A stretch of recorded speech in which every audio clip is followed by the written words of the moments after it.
Vote જોતો હોય ત્યારે હાથ જોડીને ભીખ માગે છે વોટની. અત્યારે જ્યારે આ જનતાને પ્રશ્ન સોલ્વ કરવાનો સમય આવે ત્યારે એક કઈ નેતા દેખાતો નથી. અત્યારે આ કાકા પણ અહીંયા ક્યારના હેરાન થાય છે. છોકરા નાના નાના કેવા હેરાન થાય એ પેલા જુઓ.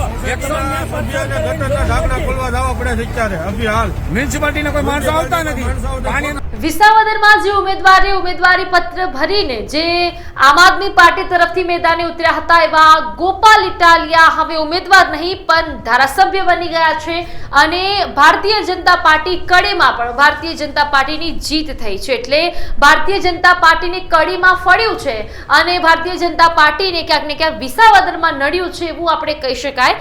ખાસ આપણે બધા અત્યારે વાત કરી રહ્યા છે ફક્ત વિસાવદરની, પરંતુ આપણે એ પણ ભૂલી રહ્યા છે કે વિસાવદર સિવાય કડીમાં પણ જે ચૂંટણી હતી એ યોજાનાર હતી. પરંતુ કડીની જે ચૂંટણી છે એ રસપ્રદ એટલા માટે સૌથી વધારે અત્યારે રહી રહી છે કારણ કે જે વિપક્ષના નેતા છે, કોંગ્રેસના નેતા, એમનું એવું કહેવું છે કે ક્યાંક ને ક્યાંક ઈવીએમમાં ગડબડ છે.